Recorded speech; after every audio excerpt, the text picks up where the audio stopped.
the Lord is challenging me and helping me to not get stuck in the bureaucracy of leading an organization and all the structural work that needs to be done. It takes a lot of my time, but in all of that, I feel He's challenging me to remain a practitioner. Of course, within our structures, we try and embody the same things that we train. So I have specific leaders that I am regularly meeting with for coaching, for discipling, and so that the things that we train, we are also practicing ourselves. But on the practitioner side, for me, that's been a huge challenge to not get lost in leading an organization at the risk of never rubbing shoulders with unbelievers and never actually making disciples myself.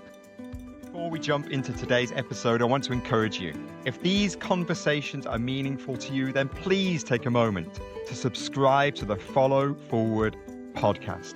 Our heart is to share real stories, global voices, and Christ-centered servant leadership from people who are living out the gospel in authentic and often challenging ways around the world. So wherever you're listening or watching this podcast, hit subscribe, share this episode with someone who might need it, and journey forward with us. Welcome to the Follow Forward podcast. This is season 2. It's real stories, global voices, and Christ-centered servant leadership. I'm your host, Tim Tucker, and today we're in Cape Town, South Africa, to meet a leader who's been dedicated to helping people follow Jesus and multiply that faith in others. Our guest is Jeremy Koeries, also known as JK. We'll talk about that just now, but he's into disciple making. He's a catalyst of disciple making across the continent. He's a practical theologian, and he's also the co-international director of J Life Africa. Jeremy, it's such an honor to have you with us today. Welcome. My brother, thank you for having me. It's an honor to be here. Thanks for the invitation.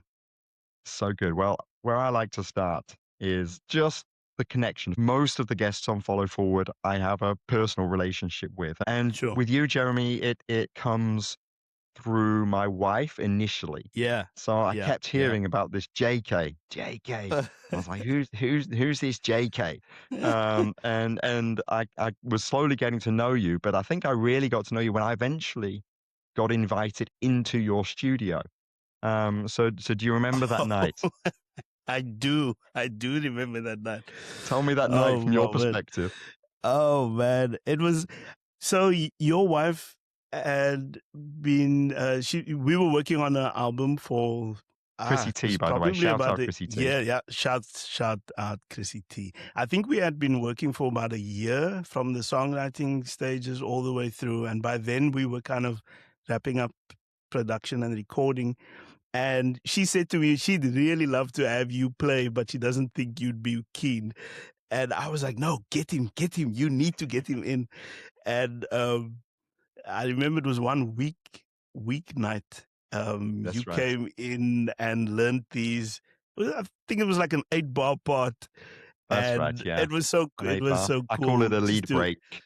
Yeah, exactly. And I felt like you were digging up some long lost parts of yourself. Whining back the years. So yeah, hilarious. It was really so cool. we had a lot of fun. Yeah, so that was it. I mean, yeah, right. My wife was in studio over almost a year on her Pursuit album. That's when I was hearing this. I'm going around to JK. We were newly married, so I wasn't worried at all. But I was glad to actually come and see the studio in action and see you in action. Yeah. So that's one part of Jeremy, the music part. But there's a lot of other facets to who you are. But let's get a little bit of the backstory.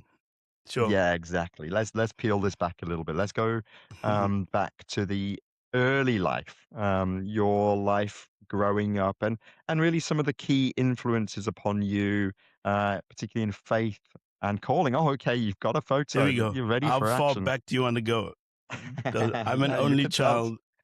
I'm 15 years old in that picture. That's my late mom and dad. And those are my heroes. You look almost angelic. Do you know what I'm saying? You're talking nonsense. Though. Those are my heroes. Those are literally the people that the Lord used to shape me and make me the person that I am biologically, emotionally, in terms of my value system, and then of course my walk with Jesus. My parents were, I'm going way back now. So my parents were pretty senior when they got married. My dad was 51 and my mom was 40. And then I came along Mhm. and I was their first and their last. So I always felt like I grew up in a household where my parents were two generations up from me, because they would often ask me about my peers. And when they'd meet my peers, they'd ask my peers, "Who's your grandmother? Who's your grandfather?" Um, but I do think that the Lord used that to put some stuff in me that would probably not have been planted in me if I didn't grow up in that family who was Mm. from that particular generation. So yeah, when I opened my eyes, I was in a Christian family, and I professed faith in Jesus when I was probably 5 or 6. Mhm. But I really, I'd say my faith became mine when I was 19. I recommitted my life to Jesus. And from then on, really, I've always said over the years, from then on, I feel like I began to follow him as a Mm. disciple. Um, Right. and yeah, yeah, Interesting. Increasingly, as I do these conversations, those that come from Christian backgrounds, there's almost this second conversion, as yeah, the childhood yeah, literally that childlike faith as a yeah, child. We adopt the yeah, faith of our parents. But there comes a point of decision making, and I think you've put that really well, the decision to say, actually, believing that Jesus existed, believing in God, that's a second nature, but that yeah. choice now to follow, for me, that was 17. For you, it was 19. Is really often going into that with your eyes open to actually realize what the cost of this is, and that choice to live it out is No, important. it was. I'll tell you a funny story. I'm already a Sunday school teacher at like age 18 or something, but I knew that I wasn't following Jesus with my whole heart. Mm. Um, and some friends invited me to this scripture union, um, like a leaders training weekend, to prepare us to work with children at risk. And I'm thinking, I work with children at church, and that's cool, but I know that those people are going to be serious about Jesus and I'm not. So Right. I'm not quite sure that I want to be in that space. So I tell the people who invite me, "Oh, no, I'm not. I don't think I'm able to attend because I've got Sunday school commitments." Right. But I did attend and really had an encounter with Jesus over that Amazing. entire weekend. Just in beautiful, gentle but beautiful ways, the Lord encountered me and helped me realize that this was the life He was calling me to live, a life fully Yeah. devoted to Him. So, yeah, Incredible. We had a conversation with Jake Turabasi in season one. And he was also grew up in a Christian home, people involved in ministry. And it was actually on a mission trip that he suddenly realized he didn't have that relationship with Jesus and was about to get up and share with wow, people the gospel.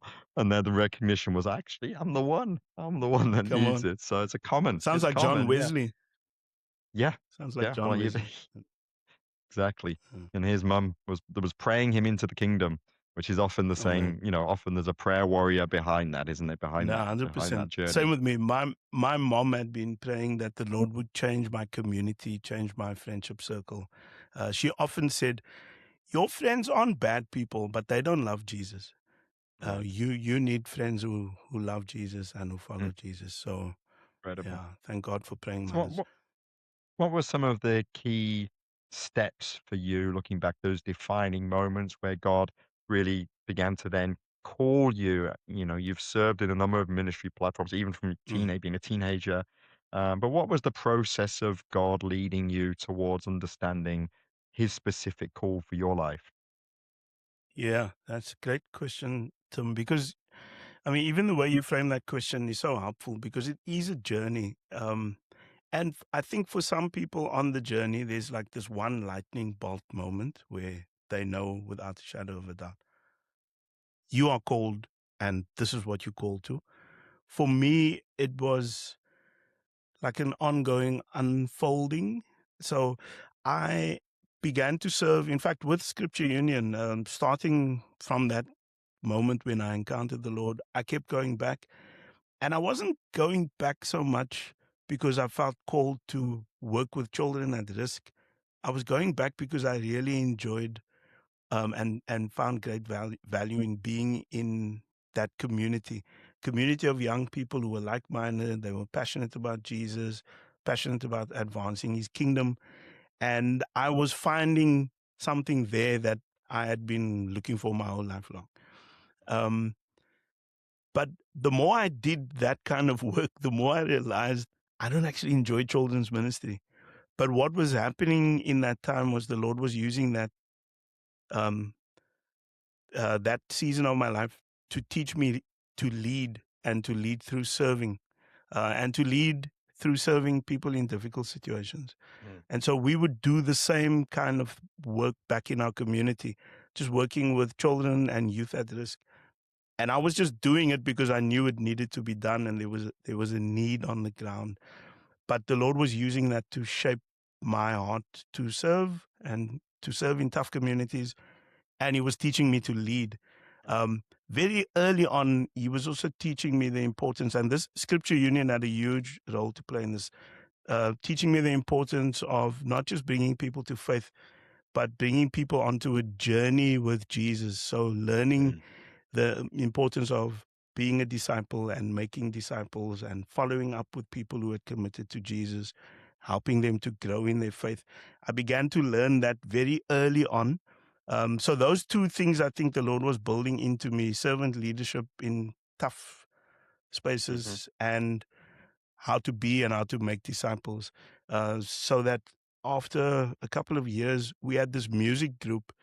And for us, making music was just like part of getting the word out to unbelievers. We were doing a lot of contemporary music, so a lot of hip hop, R&B, and communicating the gospel in that way. So there also I was learning to use a platform to share the gospel and lead in a sort of a public setting. But at the same time, we were always trying to find connection points with people off the stage and to help them journey with Jesus. I remember in our hometown, Ocean View, we did this event at the school. And I don't know how the Lord gave us that favor. Firstly, the powers that be allowed us to do just full-on gospel ministry with an altar call. A whole lot of kids responded and said, we want prayer. And then the principal said, okay, let's not go back to class. Let's just do an emergency interval. And that gave us an opportunity to follow up with these children, get their contact details. The next thing, we've got this whole list of people who've made some kind of profession or asked for prayer. And we began to set up what we call a discipleship workshop. This is like 31 years ago. And we're just teaching them the basics of the faith because that was what we had received and that was what we believed was important for them. So I think those are some of the formative lessons: learning to serve, learning to lead, learning to be and make disciples. Just for context, it might be helpful for people who are unfamiliar with the Cape Town environment. Sure, Just for sure. explain Ocean View Thank you. a little bit and some of the Yeah, the dynamics of growing yeah. up and being Thank you. from Ocean View. Yeah, thanks. So Ocean View is my hometown. Born and raised there. Ocean View is a classic, what we will call apartheid era group areas act era township. A township in the South African context is something that was socially engineered by the former government of South Africa, the apartheid state, to separate all people who were not of European ancestry. So all non-white people, people of African descent, people of mixed African descent, anyone who was not white. These communities were created and they were created as low-income communities, specifically for people of color. And so Ocean View is one of those communities. People were then forcibly moved into those communities. In other words, many of the occupants of these townships had a life elsewhere, had land elsewhere, and had a way of life elsewhere. So my parents lived in a multicultural seaside community called Simonstown, which Mm, is on the way to Cape Point, the southwesternmost tip of Africa. Um, they lived there for mm, all of their childhood and adult years. And by the time that my parents got married, the forced removals were happening and they were being executed like in real time. And so my mother was 5 months pregnant with me when they were forcibly removed to Ocean View. And so you can imagine a community built on that kind of, you know, social fragmentation and historical pain and trauma. Um, and so fast forward many generations, you now have generational trauma as a result of sins. Well, I'll say it in this way: sins committed against the people and mm, sins committed by the people. mm, And so there's just this cycle of social ills. Teenage pregnancy rates are always huge, and that becomes cyclical. Um, mm. yeah, so that's the Yeah. community I grew up in. And that's also the community where I learned to serve and to lead as a follower of Jesus. Fast forward, just to move things along, I eventually sensed the Lord call me into some kind of church leadership role. So I served for a number of years as a deacon and an elder in the local church that I was part of, and eventually felt the Lord call me into theological education. Um, so that I could be equipped to lead and serve better, and then continue to serve in that community up until uh, 2013. Mm. Okay, so we're going to come towards kind of the up-to-date part of the story Sure, now, which I sure. really want to dig into quite deeply as much as we can. But thanks for sharing that. I think it is helpful for the context for people to Mm. understand because this is the Follow Forward podcast and we're seeking to inspire people who are listening. We say we're an Africa facing podcast and people may be sat in quite difficult contexts or situations. Yep, And the building blocks required to serve God when you're coming out of systemic poverty yep, are challenging, yep, isn't it? And so the work on the heart required to move forward into God's purposes when there's so much pulling you back and also yep, this historical trauma that you talked about. for sure. Those are realities, aren't they? And we can't bury our heads in the sand as Christians. We've got to say these are realities that Yep. we're facing. And I think as we reflect on your calling and the things that you're doing now, I think it's just helpful to have that as the context to say also we're speaking Mm. into that because disciple making isn't just about Bible knowledge or religious Amen. activity. It's Amen. speaking into the whole person in the context that they're in. So maybe that'll be somewhere Mm. we begin to move to. But you know, Sure. you were involved in church leadership. And Hmm. then at some point there was a shift. We've mentioned your recording studio and those kind of activities. That we're going to put that on the shelf. If my wife ever does Let's a solve that for podcast, now. she can She can. interview about your gospel music career, Sure. and your hip hop Sure. and all of that. So that can be featured elsewhere. But got involved with an organization called J Life, a Mm. ministry I've been Mm. aware of for quite some time, and I quite proudly say is Africa's one of Africa ministry's best kept secrets as a ministry doing just incredible work across Yeah. the continent. So just tell us how you got involved in J Life, and then a little bit more about give us some of the kind of the meat of who J Life is as a Mm. ministry, particularly with this focus upon Africa. Sure. Thanks, Tim. Yeah, towards the end of my tenure, my time of service at the church that I led, a local Baptist church in my community, I began to feel, I would say in the last 3 years of my time there, I began to feel like we had, as a church, lost some of the some of the basic things that I was introduced to as a new believer. I spoke about the importance of being a disciple and making disciples that I was taught in the early days of my journey with Jesus through ministries like Scripture Union.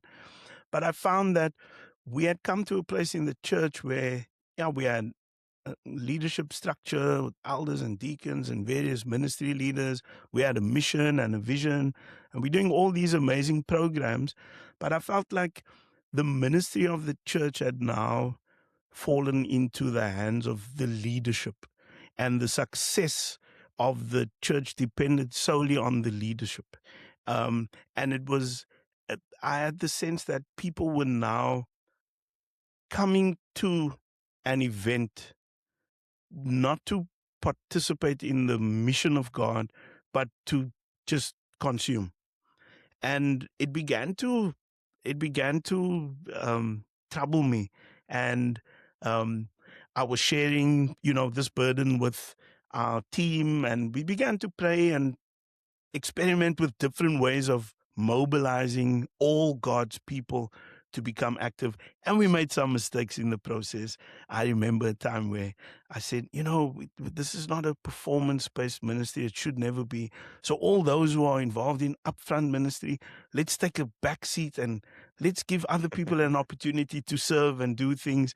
And I mean, the heart of it was good and pure, but the result of it was very painful because some people were I'm just doing what they imagining were doing. the guitarists and the drummers. No, but you know what? The funny thing is not so much from that part of the, let's say, the public facing ministry, but from people who were just let's say people who were greeting at the door. But these people were so passionate and sincere about welcoming people. We were just saying, blanket across the board. Everyone, let's just swap roles here. And some of these people really felt just the wind knocked out of them, because now I just wanted to serve the Lord in this area, and use my gifts. So we made some mistakes, but I think that the heart that I had was to help the church become a community of practitioners, let's put it that way, or a community where everyone was doing ministry, and not just on a Sunday at the event, but mobilizing all God's people for service. At the same time, I felt the Lord was leading me to transition the leadership of the church. And so it was a very disorienting season in my own life. I was clear on what I needed to stop doing. He was leading me away from leading in that space, but I wasn't clear on what I needed to start. But I knew what I had in my heart was to help the church, not just locally, but across the board, become a healthy body where every working part, Ephesians 4:16, every part does its share.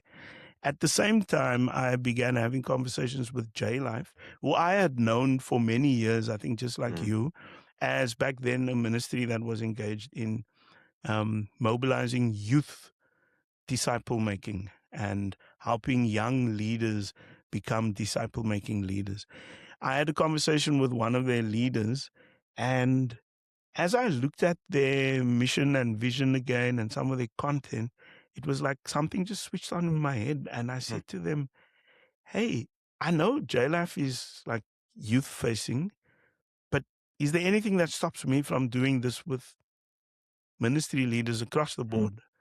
And they said, no, you can't. Because I'm going, this is based on Jesus' life. The J life means studying the life of Jesus in the Gospels chronologically, looking at how he made disciples and how he built movements of disciple making, and then applying that to our own lives. Jesus wasn't doing youth ministry specifically. Why can't I just apply this across the board? They said, go ahead, fly and be free.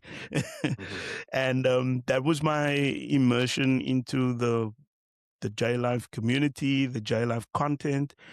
So I began to do that for a number of years in the Western Cape. And then eventually the leadership invited me to take responsibility for the work of J Life in South Africa, which was essentially coming alongside Christian leaders, mainly church leaders, and journeying them through a few years of studying the life of Jesus, and then coaching them to implement what they see in Jesus' life, and implement that amongst their own teams, and contextualize that for their own ministries, their own ministry settings, Mm. and really helping them mobilize their leadership teams and all their people to be disciples and to learn to make disciples. Um, and so this is J Life. This is the journey that I've been on since 2012.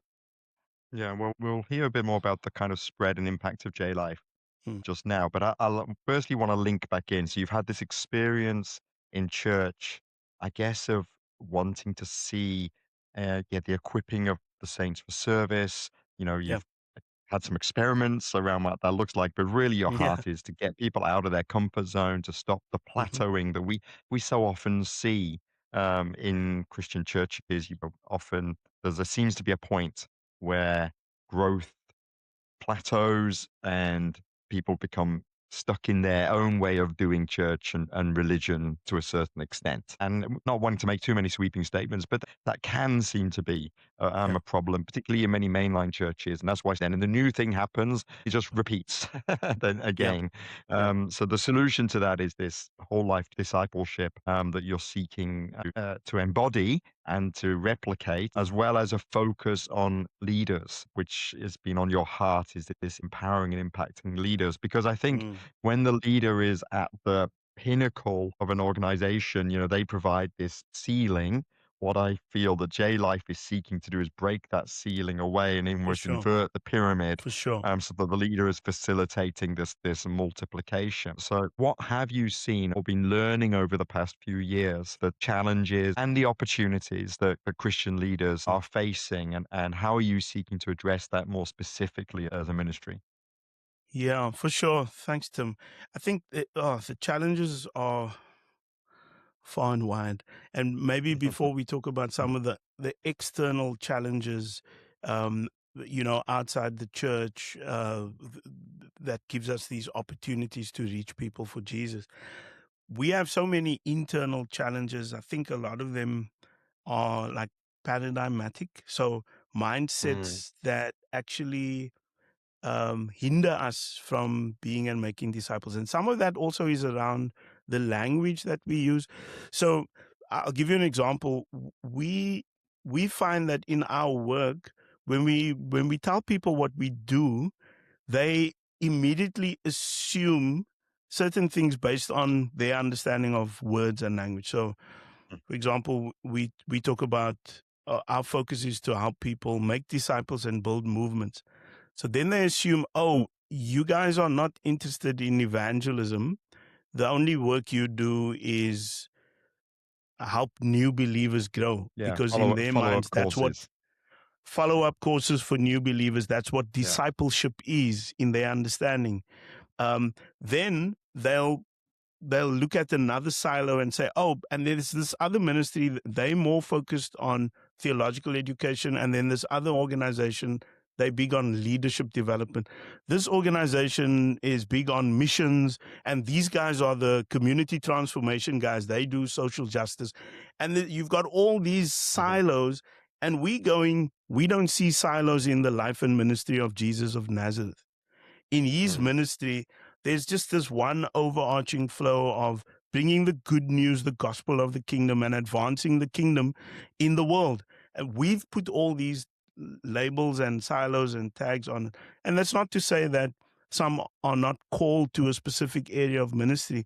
But I think I love the word that you use, this whole life, or this holistic picture of disciple making. This is often what we find the biggest challenge, because it's lacking in the understanding of the leaders we work with. And so we use language like disciple making, because for us, disciple making is an overarching term that includes winning the lost, the evangelistic processes and practices and methods.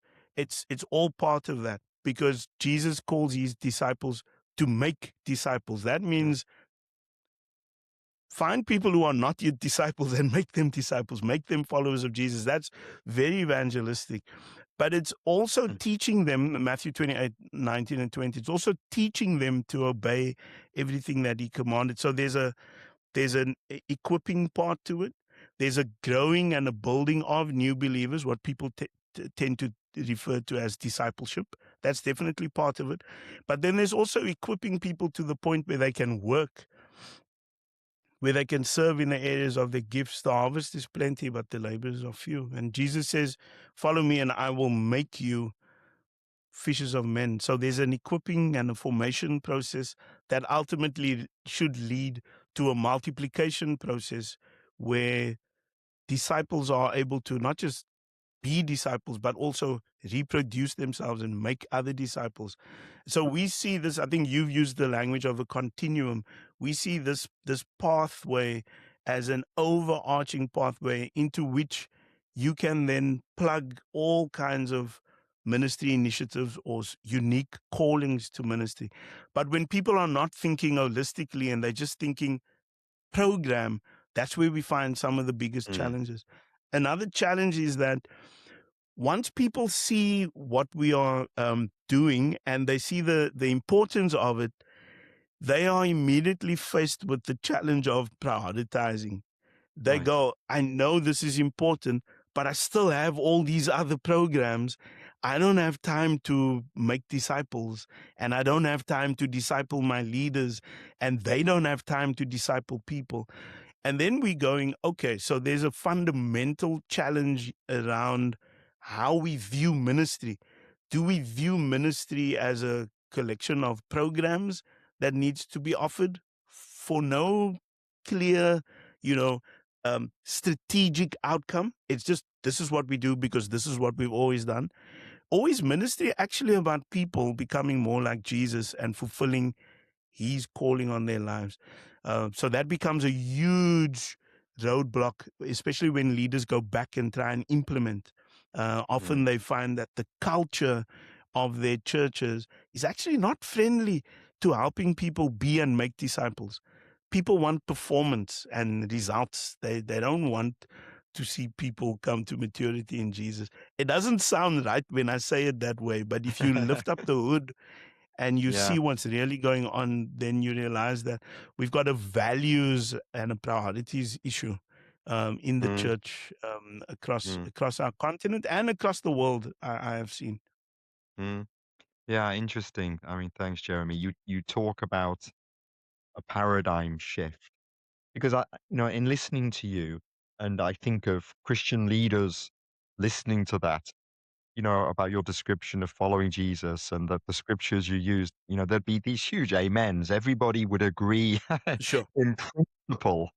The Hmm. challenge is the paradigm shift that puts this into practice, that moves people from church being a compartment of their life to then their faith in Jesus infiltrating and influencing Yeah. everything they do towards this disciple making. And we've been through, as the Message Trust, we have a partnership with J Life in Africa, and the intent is to continue training our leaders across Mm. the continent because it feels like it's so easy to just fall back into old ways Yeah. of doing Yeah. things. Those, the 100%. the structures, they feel safe, whereas moving out of that feels a little bit unsafe. But maybe can you give Hmm. me a couple of examples of when you've seen that paradigm shift actually happen, Yeah. and what does that materially look like Yeah. in a church or even a believer or in a ministry? Yeah, I'll speak about how and then I'll give you some Yeah. examples. I think how it happens is we are realizing this more and more as a ministry. We cannot just train people, we cannot just pass on information to them. We need to actually journey with those leaders in discipling them. And a lot of leaders might say, I don't need to be discipled. But again, that might be your paradigm. Discipleship is for new believers. You are already you know, a leader with years of experience. But Jesus journeyed with his people and called them to journey with others in making disciples who make disciples. And so we realize that we need to model for these leaders what some of these changes could look like. And so we've placed a huge emphasis in recent years on helping our teams actually model this in their own ministries outside of jail life. Tim, so I'll tell you a quick story. You know, my colleague in Togo, he was doing some training and sharing all this stuff and challenging leaders, and leaders were beginning to realize, oh, we need to go back and make some changes. And they were experiencing these mental shifts. And now they're going, oh, our whole church needs to make this paradigm shift. But this is going to be hard. And one of the leaders, he got up and he began to push back. And he said, do you know how hard this is? Do you know what you are asking us to do? You standing here just training us theory. This is hard. You don't understand. You're not even a pastor. So Lewis says, okay, I'm just here sharing about jail life, but if I can share from my personal testimony, I am a pastor and I have taken all these things and applied them to my own ministry. And we are seeing the fruit of these changes, these shifts, as our church has become a healthy disciple-making ministry. So I'll just use him as an example. He has had, like many of us, many starts and stops. One of the things that he's often been struggling with was seeing multiple generations of disciples making disciples. So you'd have this first generation of leaders and they'll catch a fire and say, oh, okay, we need to be making disciples and we need to see new generations of disciple makers. But eventually it just fizzles out. Recently, as we were focusing on a lot of modeling, just how can we be the best models of this? And we went back to the drawing board in our own lives and in our own ministries.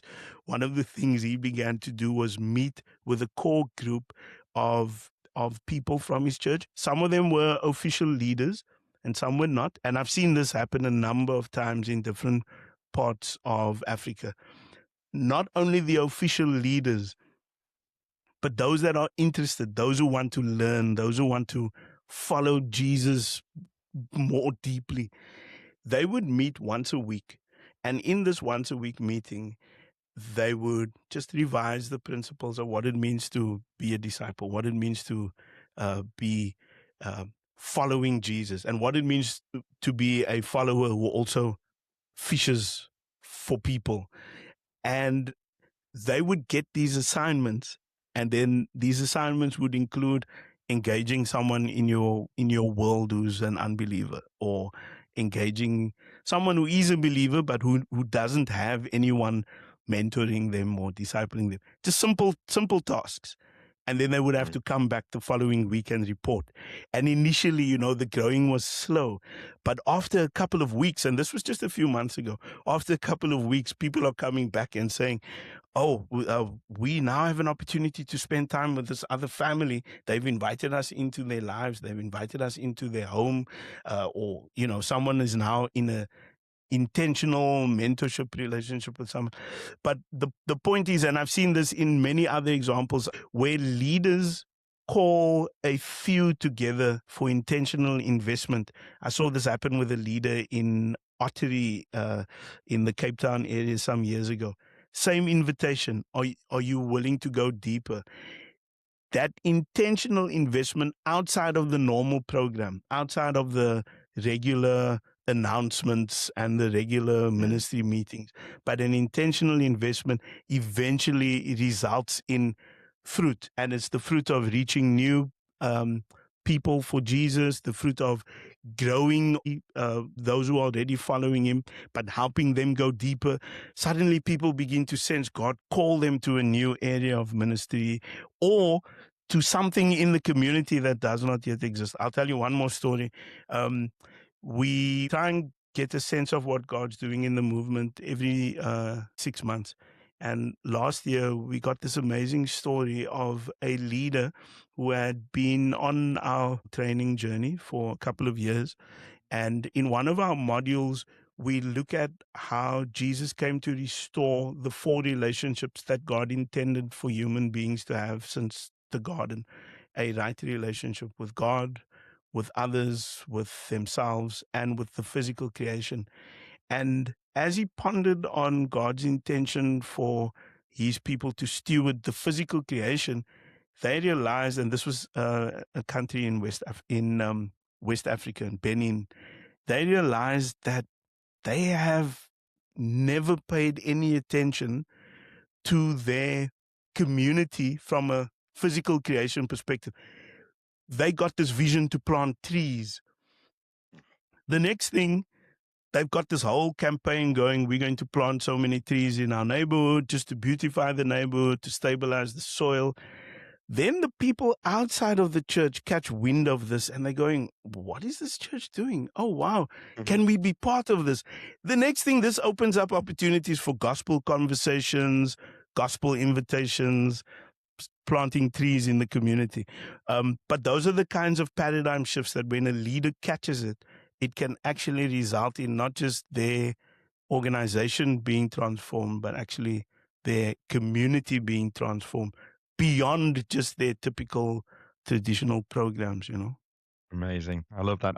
I mean, there's so many brilliant scriptures about trees. Wonderful So, biblical theme. One of my favorites, Isaiah mm, 61, that they shall be called oaks of righteousness, a planting of the Lord for the display of his splendor. And for me, that man, that symbolizes you've got these people in Benin who are on this yeah, disciple making process, physically planting trees. But by doing that, yeah, they are displaying the Lord's splendor because they are the ones becoming oaks powerful, of righteousness. It's wonderful, isn't it? powerful, What a powerful, wonderful thing. powerful. So, there's two things I really want to kind of end our conversation with. It's been just wonderful hearing the story, J Life, and some of these practical things that are happening on the ground.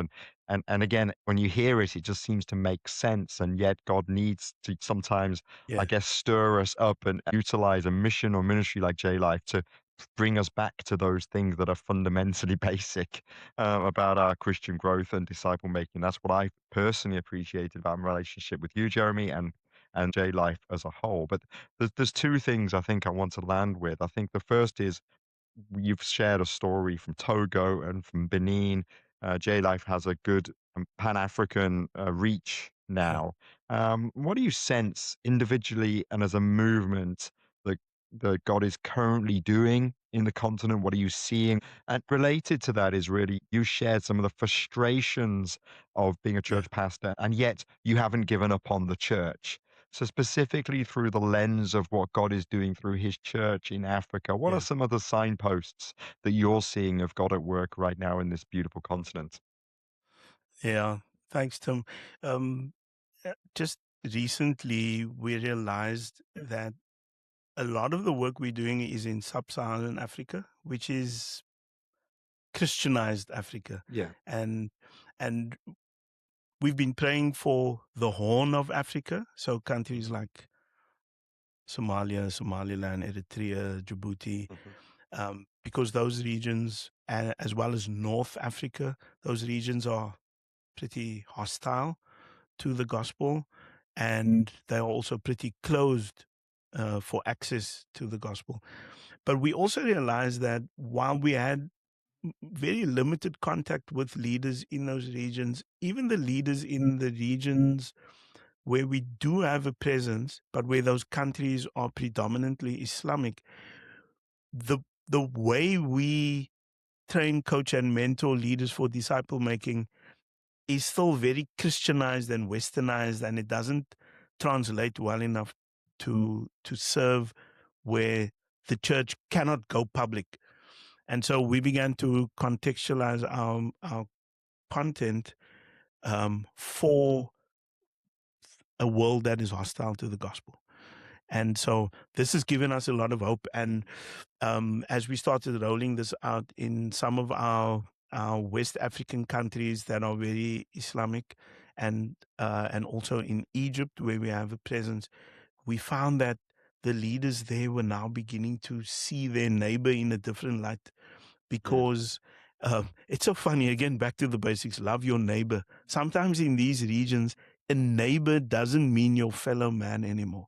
It means a relative. So if someone doesn't have the same belief system as yours, it's not your relative. So we began to see leaders gain this new set of lenses, and this is giving us a lot of hope for the regions that are closed to the gospel. We've just recently, this past 2 weeks, we met someone who has a huge heart for some of the North African countries and already has some contacts there, and so we are really excited about the Lord opening doors for us. We feel like the Lord's been preparing us to come to come at some of these hostile regions with a whole different mindset. A lot of it is going to be working more underground, working with underground believers, working with organic churches. We're already doing this in the Horn of Africa, where a lot of the leaders are not free to travel. And so while we can't go in there, some of them can come out to some of the neighboring countries. And I'm trying to spare details here for security purposes. Yes, But we're understood. seeing some Understood. of these leaders who are business people, but they're also church planters, and they're serving in underground micro churches. We're seeing them come out, and we're able to gain access to them. They'll come for a business conference, or a leadership development conference, but then it's us. And then we'll equip them and train them, and they'll go back into their communities to mobilize multiplication. Some of the biggest challenges is also where we are filled with hope for the expansion of the good news through disciple making. Yeah.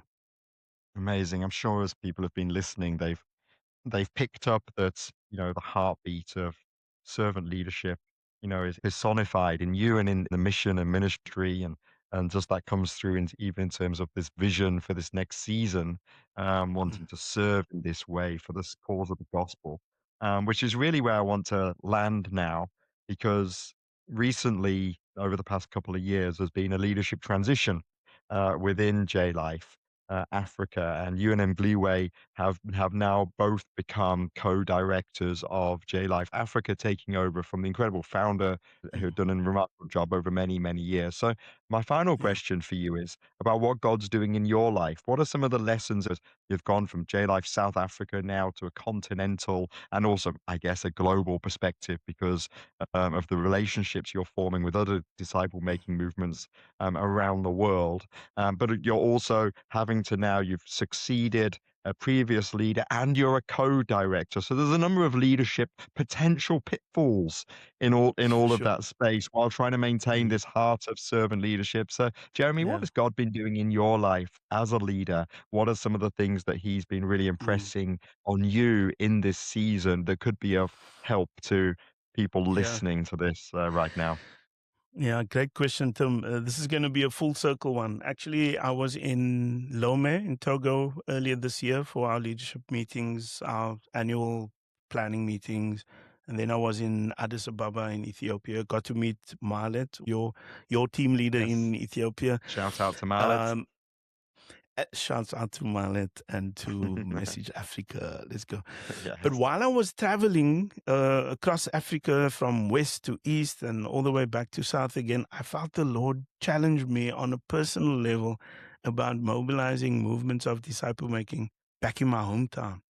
So this has got nothing to do with J Life. This is just the Lord burdening me to be feet on the ground, modeling all the things that we train and all this cool strategies for mobilizing leaders across the continent who can, multiply themselves and impact their communities. I've just been feeling the Lord call me back home, call me to Yeah. do that. And the sense was like the further I travel, the more I feel like the Lord is just calling me back home.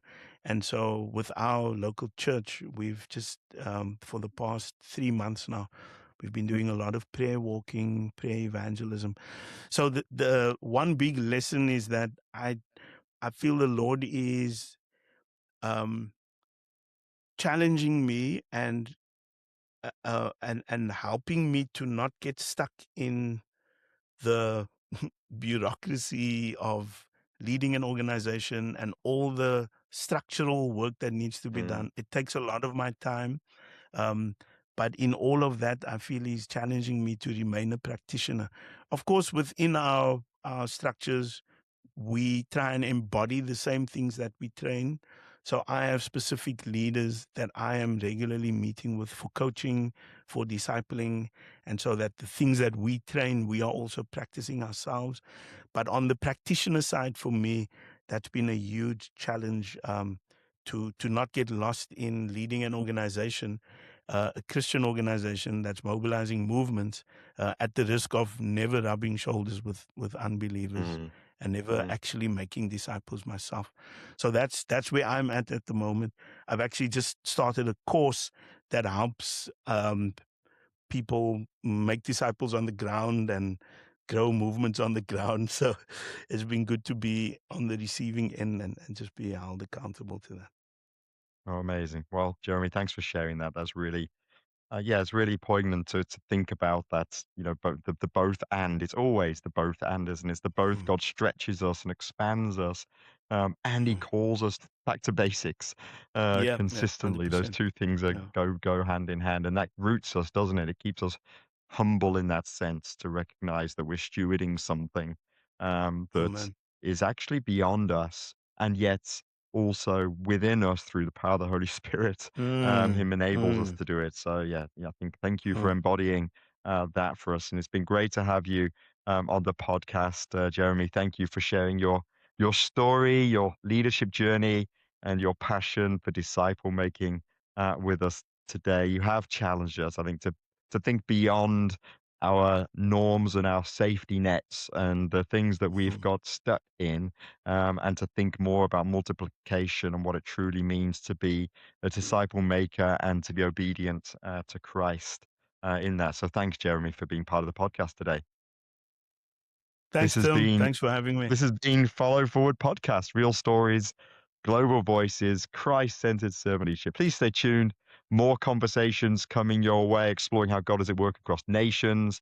And don't forget, subscribe and share this episode with someone who wants to grow as a disciple maker and leader. If today's conversation encouraged or challenged you, don't forget to subscribe to the Follow Forward podcast so you never miss an episode. We're sharing real stories, global voices, and Christ centered servant leadership from people making a difference on the ground around the world. Subscribe, share with a friend, and help us keep these stories of hope, redemption, and transformation moving forward.